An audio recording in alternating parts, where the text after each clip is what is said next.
Kabajamuuf jaalatamuu maatii YouTube channel Furtuu App akkam jirtu nagaan koo kabajaaf jaalalaa bakka jirtan hundumaatti sanaa qaqqabu jecha har'as barnoota barbaachisaa fi hedduu isin fayyadu barnoota torban darbee akkamitti viidiyoo YouTube channel irratti maxxansinaa yookiin viidiyoo akkamitti upload goona kan jedhu isa xumuraa barnoota YouTube isinii fidee dhufee jira jechuudha. Kanaaf hanga xumuraatti na hordofaa akkasumas laayikii subscribe gochuudhaan haa jalqabnu isin jechuu barbaada.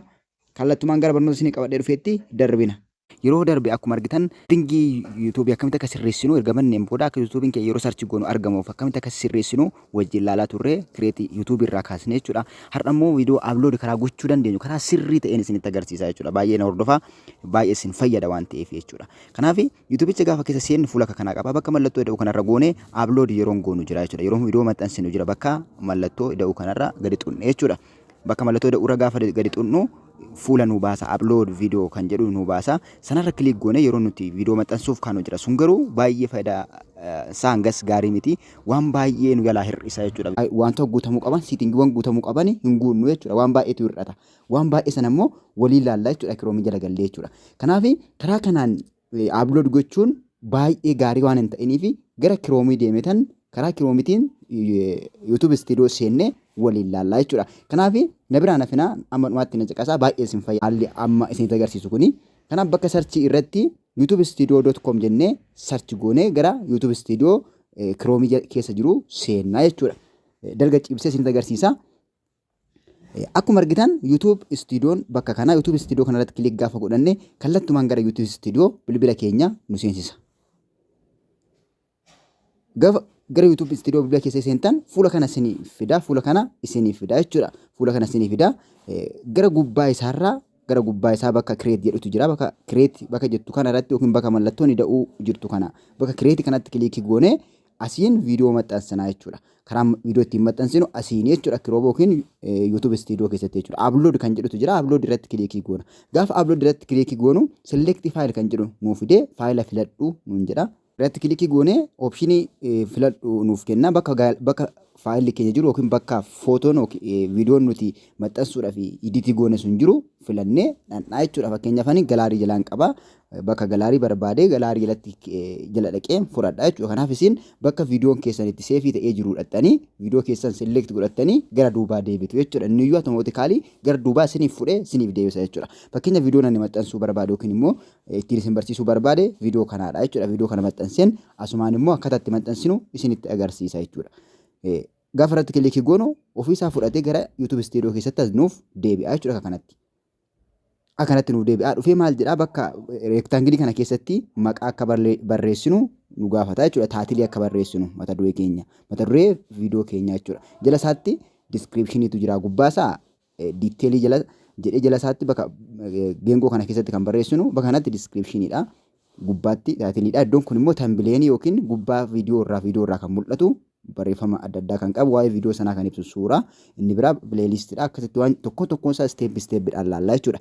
Kanaaf bakka diiteel jedhu kanatti bakka taatilii jedhu kana isa kana haqnee yookiin isa inni fidee dhufe kana irraa haqnee kaanee maqaa sirrii irratti barreessinaa jechuudha. Maqaa viidiyoo maxxansaa jiru kana ibsu jechuudha. Viidiyoo maxxansaa jiru kan ibsu yoo viidiyoon waan viidiyoon sun ibsu jechuudha yookiin mata duree viidiyoo sana ta'uu kan danda'u afaan Ingiliffaatiinis akkasumas afaan Oromiffaatiinis yookiin Amaariffaatiinis yoo barreessitan rakkoota kan qabu jechuudha. Baay'ee gaariidha jechuudha afaan garaagaraatiin yoo barreessitan. Kanaaf ani mata duree isaa barreessee akkaataa barnoota bilisaan argannu waan jiru. Maqaa waa'ee maalii akka ta'e barreessitu jechuudha. Viidiyoo isin maxxansitan viidiyoo maaliiti? Kan jecha viidiyichi waa'ee free online training waan ta'eef mata duree kana barreessee isin immoo mata duree keessan barreessitu. Bakka descriptioniitis akkuma kana kanuma jalqabarra jiru yoo achitti barreessitan rakkoota kan hin qabu. Kanuma jalqabarratti barreessitan mata dureetti barreessitanii achitti yoo barreessitan rakkoota kan qabu garuu waa'ee waan sanaa bal'istanii barreessuu qabu. Akkaataa itti barnoota bilisaan argannu yookiin free online training waan jedhuun barreessee sababiin isaa viidiyoo kiyyatti waa'ee sanaa wal qabata jechuudha. Kanaaf isuma gubbaatti mata dureetti barreessitan asitti fiddanii yoo barreessitan rakkoota kan qabu description jalatti garuu description jalatti kan isin gochuu qabdan waa'ee viidiyoo keessanii sirriitti barreessitu jechuudha. Bal'istanii barreessitu waa'ee viidiyoo keessanii viidiyoon keessan waa'ee maalii akka ta'e bal'istanii barreessitu description jalatti describe gootu jechuudha. Gabaabumatti waa'ee viidiyoo sanaa sirriitti barreessitu yookiin immoo hashtagii fayyadamtanii tokkoon wantoota viidiyoo keessa jiru barreessitu jechuudha. Inni gara gadii jiru kun tambileeniidha jechuudha. Tambileenii bakka tambileenii kanarratti kilikii goone tambileenii fudhannee dhufna jechuudha. Tambileeniin suura bareedee yookiin viidiyoo suura bareedee irratti hojjetamu jechuudha. Akka mul'atutti yookiin viidiyoo keenya bifa salphaa ta'een viidiyoo keenya diskiraayib kan godhu kan ibsu fuuldura viidiyoo keenyarra kan taa'u bareedaa kan ta'e gaafa nuti viidicha tutnu garuu kan irraa badu sana isa irra kaawwanna jechuudha. Tambileenii karaalee garaagaraatiin hojjechuu dandeessu. Kaanfaa aappiidhaan hojjechuu dandeessu. Piiksel laabiidhaan hojjechuu dandeessu. Yoo barbaaddan akkataatti tambileenii hojjettan isiniifan maxxansa koomentii jalatti naaf kaa'an isin jechuu barbaada sumaanii. Inni biraan pileelistiidha. Pileelistii qabaachuu qaba. Viidiyoo yeroo maxxanu pileelistii jala taa'uu qaba jechuudha. Pileelistii salphumatti kireetii godhachuu dandeenya kun akkuma argitanii. Inniyyuu bakka pileelistii nuuf fida. Kanaaf kireetii jennaani kireetii irratti gaafa kilik goonu nuu pileelistii nuun jedha. Nu pileelistii irratti kilikii goone pileelistii keenya maqaasaa barreeffannaa jechuudha. Pileelistiin keenya maqaa maalii akka ta'e. Pileelistii jechuun karaa biraatiin viidiyoon keenya toora tooran akka waliin magne jechuudha. Viidiyoon keenya toora tooran gosa isaatiin jechuudha. Fakkeenyaaf yuutuubii as kana jalatti furtuu aappii yuutuubii kana jalatti viidiyoon barnoota viidiyoo editingii, barnoota aappilikeeshinii, barnoota weebsaayitii, barnoota yuutuubii jedhee tartiibaan jira jechuudha pileelistii jala. Kana jechuun pileelistii jechuun tartiiba akka waliin nu jalaa hin makamneef viidiyoon keenya gaafa baay'ataa guddataa gaafa deemu akka waliin nu jalaa hin makamneef toora akkasumas namoonni dhufanii ilaalan yuutuubiin illee gaafa nu beeksisu itti mijataa jechuudha. Sababiin isaa tooraan jira jechuudha akka wal fakkaatutti. Kanaaf pileelistii akka kanatti edda barreessitaniin booda kireetii godhattu jechuudha. Salphumatti waan isin rakkisu miti jechuudha. Kireetii gootanii seefii gootu jechuudha. Gaafa dursee pileelistii yoo jiraate kanatti isinii fida. Duwwaasaa isinii fida. Isin pileelistii irratti kilikii godhattanii dan jettuun jechuudha. Kanaaf pileelistii illee kanatti education website kan jedhu jala galcheen jira jechuudha. Inni kun yes no kan jedhu kun no irra yoo taa'e gaariidha jechuudha. Sababiin isaa viidiyoon keessan daa'imaniif kan hin taane jedhee waan jedhee gaafatuufi yeroo baay'ee no irra kaawwattan gaarii ta'a jechuudha. Sababiin isaa limiit nu jalaa godha yoo no irra hin kaawwanne ta'ate jechuudha. Warreen amma dabarsaa jiru kana akkuma dabarsaa jiru kana dabarsuutu jechuudha. Tuquun isin irra hin jiraatu. Kaan isaanii piroomooshinii adda addaa beeksisa adda addaa viidiyoon keenya qabaachuu dhiisuu isaa kan ibsudha. Inni nu laallatu jechuudha. Kan nu laallatudha kanatti add taag kan jedhutu jira. Taagii jalatti wantoota garaagaraa barreessina. Taagiin dirqama jiraachuu qaba jechuudha. Advaanteejii guddaa nuuf qaba taagiin faayidaa nuuf qaba.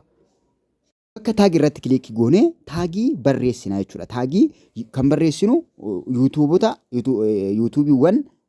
yuutuubii keenya faana wal fakkaatan yuutuubii keenya kan waan nuti hojjennu faana kan wal fakkaatan barreessina jechuudha. Sababiin isaa yuutuubiin walitti hidhuu barbaada waan ta'eef isaan faana miiksi gochuu waan barbaaduu fi taagii gaafa barreessinu yuutuubiiwwan adda addaa maqaa yuutuubiiwwan adda addaa yuutuubaroota bebbeekamoo yoo barreessine gaariidha jechuudha. Kan yuutuubii keenya faana wal fakkaatan.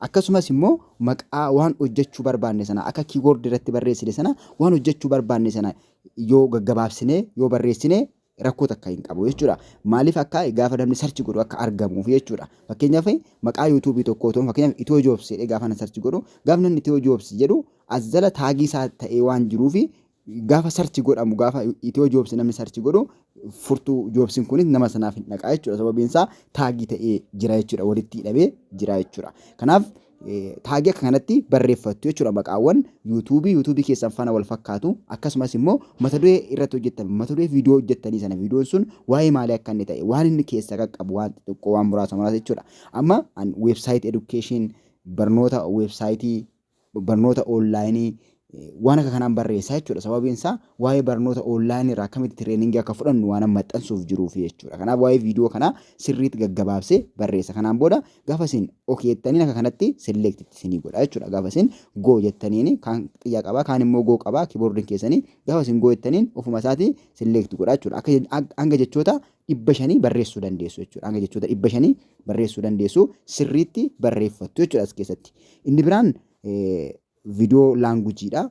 Viidiyoo laanguujii bakka viidiyoo laanguujii irratti kilikii godhattanii irra kaawwattu jechuudha. Viidiyoo laanguujiin afaan Oromiffaa ta'e afaan Oromiffaa ta'e Amaariffaa ta'e Amaariffaa irra kaawwattu Ingiliffaa ta'e Ingiliffaa irra kaawwattu jechuudha. Fakkeenyaaf afaan Oromiffaa irra kaa'aa jechuudha. Osoo Amaariffaa ta'e kun Amaariffi gara olii kana jira bakka kanatti kilikii goona. Oromiffaa immoo sababa ta'eef Oromiffaa gara gadii barbaannee bakka qubee O dhannee achi select godhannee deemina jechuudha. Waan baay'ee nama rakkisu miti jechuudha. Kunillee baay'ee salphaadha jechuudha. Warreen hamma guutaa jirru kana hundumaa otoo gara sirraan guunne yookiin appilikeeshiniin otoo maxxansine kun hundi hin guutamu jechuudha. Waan muraasatu irraa guutamu. Kanaaf inni ittaanu deetiidha.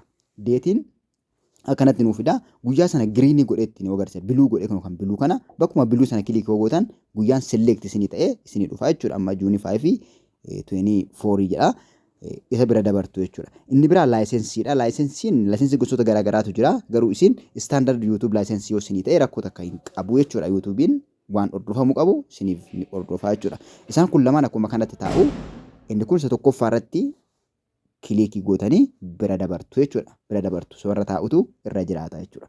Amma gara xumuruutti deemnee jirra jechuudha. Inni itti aanuu fi inni baay'ee barbaachisaan kaataagoriidha. Kaataagoriin baay'ee barbaachisaadha yuutuubii keenyaaf. Yuutuubiin keenya waa'ee maalii akka ta'e fakkeenyaaf waa'ee maalii akka ta'e koomeediidha moo edukeeshiniidha moo intartiimentiidha moo muuziqaadha moo waa'ee maalii akka ta'e sirriitti adda baafachuu qabna jechuudha. Fakkeenyaaf education irraan kaawwadha sababiin isaa waa'ee barnootaati waan ta'eef irratti barsiisa waan ta'eef education irraan kaawwadha isin garuu entertainment irra yoo kaawwattan baay'ee isin fayyada jechuudha sababiin isaa namoonni barnoota kana namoonni barsiistan education irra kaawwattu garuu namoonni kan entertainment irra yoo kaawwattan komeedii garaagaraa wantoota garaagaraa gidduu waliin mammaktanii hojjechuu ni dandeessu jechuudha rakkoo takka hin qabu jechuudha kanaaf bakka kaataagorii education jennee yookiin immoo aartii yookiin waan itti hojjetan sana jettanii bira dabartu jechuudha. Inni biraan taayipii fakkeenyaaf how to jedheen guutee waan akka kanaa guutuu jechuudha yoo waan akkasii ta'e isa kaan nan jettanii bira dabartu jechuudha. Bira dabartu nan yoo jettan gaariidha jechuudha. Waan inni restrictii isin jalaa gochuu danda'u baay'ee isaa nanii gootanii yoo bira dabartan gaariidha jechuudha. Kanaaf xumurree jirra jechuudha. Parsantii caalu xumurree jirra jechuudha. Dhimmi koomentii wal qabatu kanuma kan kiyyarra taa'ee jiru kanarra taa'uu qaba jechuudha. Oonirra taa'a koomentii moderationiin nanii ta'uutu irra jiraata jechuudha. Beesikii irraan keessanii nanii irra taa'ee akkanatti bira dabartu fuula kana xumurree jirra jechuudha. Kanaaf warreen hamma guunne kun dirqama barbaachisu jechuudha. YouTubein irratti viidiyoo tokko gaafa maxxansinu dirqama warreen hamma guute kana dirqama barbaachisa jechuudha. Kanaaf YouTube Studio fayyadamuun kana akka gaariitti akka nuti guunnu waan taasisuuf faayidaa guddaa nuuf qaba jechuudha. Karaa YouTube Studio yookiin karaa Chromeitiin maxxansuun jechuudha. Kanaaf akka kanatti hunduma isaa sirreeffataniin booda jala isaa barreeffama next jedhutu jira. Next gootu jechuudha. Next gootu hanga isin kana gootanitti cheekaappii nuuf xumura jechuudha YouTube ofuma isaatii. Bakka giriinitu jira jechuudha bakka xiyyi jirtu kana. Next jettuun next godhee gara fuula ittaanutti nuuf darba. Zoomii godhee waan jiruuf hin mul'atu malee nextitu jira. Next goonee gara fuula ittaanutti dabarraa jechuudha gara fuula lammaffaatti. Next inni gara fuula ittaanutti dabarsina jechuudha. Inni iyyuu right itti nu godhe detail kan jalqabaa irratti right itti nu godhe kan lammaffaa irratti jechuudha. Kan lammaffaa irratti ammas video element kan jedhutu jira. Video element fuula argaa jirtan kana jechuudha.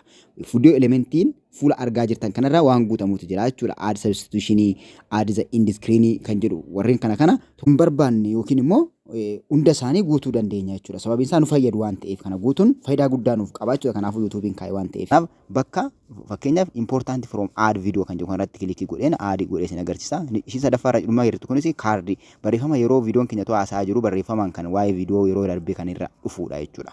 Kanaaf fakkeenyaaf amma important from video kan jedhu kana irratti kilikii godheen add godhee isin agarsiisa jechuudha. Add godheen tokko isaa tuqxanii viidiyoo add godhachuu dandeessu jechuudha. Viidiyoo du'aan maxxansitan keessaa akka yeroo viidiyoon inni sun haasa'u irra dhufuuf jechuudha. Isatti kilikii gaafa gootanii fuula kanaa isinii fida end screen irratti edda viidiyoon keessan haasa'amee xumurameen booda gara dhumaa irratti viidiyoo keessan fuula akka kanaatti isinii fiduu danda'a jechuudha. Kana keessaa filattu fakkeenyaaf kan lamaan jiru kanan filadhaan.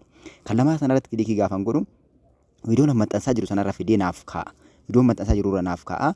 Bakka choose jedhu choose video kan jedhu kanatti jira. Bakka irratti kilikii godhee viidiyoo yeroo darbe isin barsiisuudhaan viidiyoo garaagaraa irratti maxxansee jira YouTube channel kanarratti viidiyoo kana keessa isarraa viidiyoowwan maxxanfamanii du'aan maxxanfamanii jiran keessaa filadheen as deebi'a jechuudha. Sana keessa tokkosa select godheen as deebi'a jechuudha.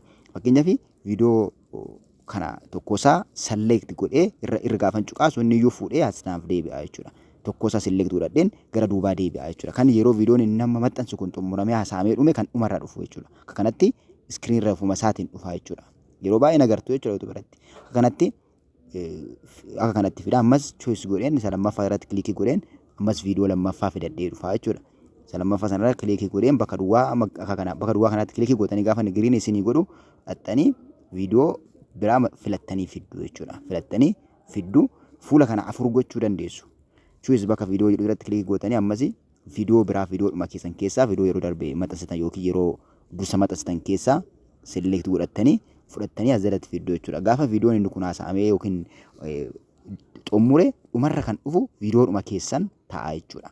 Dhuma keessan ta'a viidiyoo 4 gochuu dandeessu fakkeenyaaf lama kan jedhu kana walitti xixiqqeessine 4 fuula kanarra kaa'uu dandeenya. Ammaaf garuu 2 qofa kaa'in isin agarsiisa. Akkaatti walitti bubbunnee jechuudha. Fakkeenyaaf kan dursaa sana jalaa ol bunnee ol maxxansine yookiin gadi maxxansine jalaa akkana gad maxxansine yookiin gubbaa isaarra yookiin goda isaa akkana gubbaatti maxxansinee keenye kan ammoo as harkisnee xiggii gara xiggii goda kanaa keenye akkanatti fuula gamanaa kanarrattis 2 fiduu dandeenya. Ammaaf garuu kanuma qofa bira darbaa jechuudha. Viidiyoon biraas waan hin jirreefi bakka kanatti ammas 2 gootanii 4 fuula kanarra kaa'uu dandeessu yookiin 2 kaa'uu dandeessu. Rakkoota kan qabu jechuudha. Isin akka barbaadan gochuu dandeessu. Kanaan booda seefii jennaan bakka seef irratti kilikii goona. Bakka seef irratti kilikii gaafa goono seef irratti kilikii goonee ammas fuula itti aanutti dabarra jechuudha. Fuula itti aanutti gaafa dabarru akkanatti isas viidiyoo element kan jedhu raayitii itti nuu godheera jechuudha. Bakka goda isaa kana nekistiitu jira. Nekisti jechuun isin jechuudha. Nekisti gaafa isin jettaniin ofuma isaatii jaambi godha jechuudha. Yoo barbaadan tokkoon isaanii guutuu dandeessu jaambi godhee raayitii itti nuuf godha jechuudha. Inni sadaffaarra jiru cheekidha. Cheeksi jechuun koopiraayitii akka qabu viidiyoon keenya koopiraayitii qabaachuu isaa cheekii kan nuuf godhudha. Cheekii kan nuuf godhudha. Raayitii itti gochuun isaa viidiyoon kee koopiraayitii hin qabu no issue foundedha. Koopiraayitii hin qabuudha jedheedha raayitii itti godheera jechuudha. Kana yeroo viidiyoo keessan maxxansitan process godhee ofuma isaatii raayitii itti ni godha. Inni dhumarra jiru feasibilityidha. Feasibility dhumarra kan jiru dhumarra publicii yookiin immoo unlisted yookiin immoo private yookiin unlisted yookiin publicii irra goonee maxxansuu dandeenya. Garuu kan inni isin gorsu publicii irra gootanii maxxansuu qabdu jechuudha. Yoo barbaadan publicii irra gootanii kaatanii bakka set as instant jedhu kanarratti kilikii godhachuu qabdu. Sababiin isaa viidiyoon keessa yeroo xiqqoodhaa fi onlaayinii irra ture yookiin akka waan tamsaasa kallattii darbuutti onlaayinii irratti xiqqoo ture sanaan booda ofuma isaatiin maxxanaa jechuudha. Inni kun dhiibbata kan qabu baay'ee bareedaa jechuudha. Akkuma argitan akkasitti mul'atuufan guddisee jechuudha. Erga akkasitti kaawwattaniin booda publicii irra kaa'uu isaa cheekii godhataniin booda dhuftanii publicii gootu jechuudha. Goda kana jala isaati jechuudha. Publicii kan jedhu jala kana jira. Isin publicii goona salphaatti viidiyoon keessa mul'ata jechuudha. Tokkoon isaa bakka nekisti gootanii daddabarsitu jechuudha. Gaafa maxxansitan hanga arfan kana isin gootu jechuudha. Chaanaaliin haaraan kamiyyuu arfan kana of jalaa qaba jechuudha. Arfan kana gaafa moonataayizii taane yookiin gaafa foolowariin keenya guddate dabaluu danda'a kana caala jechuudha. Baay'een isaa garuu ammaa fi warreen arfan kana jira. Arfan kun atilis cheekii ta'uu qaba jechuudha. Namni haaraan YouTube chaanaalii banate tokko viidiyoo upload gochuudha baay'ee kan rakkatu miti jechuudha. Wanta arfan kana guutuu qaba akka gaariitti. Wanta arfan kana akka gaariitti guutatananii chaanaaliin yookiin viidiyoon suni inni tureyyuu malee akka gaariitti guddachuu danda'a jechuudha. Kanaaf dhumarraan geenyee jirra jechuudha. Dhumaa kan addaa kan irratti goonu murteeffanneen booda kan irratti goonu kan lammaffaa yookiin kan tokkoffaa lammaffaa irratti guutuun gaarii miti. Sanatti guutuu taanaan isin qofatti mul'ata jechuudha. Kanaaf paabilikii irratti kilikii goonee gadi dhufnee jala kana bakka paabilishii irratti kilikii goonee paabilish goona yookiin maxxansina jechuudha. Bakka paabilishii irratti gaafa kilikii goonu akka kanatti sarchi godhee ofiisaa maxxansa jechuudha. Maxxanfamuuf jira jechuudha. Akka argitan kunoo maxxanee jira. Amma yoo barbaadde sheerii godhii jira jechuudha. Kan akka feesbuukii, telegiraamii adda addaa irratti sheerii godhi jedha. Bakka koppii liinkii sana koppii godhattanii bakka garaagaraatti sheerii godhachuu dandeessu yoo barbaaddan. Yoo ta'u baate immoo kiloosii gootanii gara keessaa baatu jechuudha. Xumurtanii jechuudha. Upload gootanii erga xumurtanii jechuudha. Kanatti upload ta'ee xumuramaa jechuudha. Bifa gaarii ta'een jechuudha. Amma mee kallattumaan gara yuutuubii appilikeeshinii seennee wajjin laalla akkamitti akka inni maxxane wajjin ilaalla.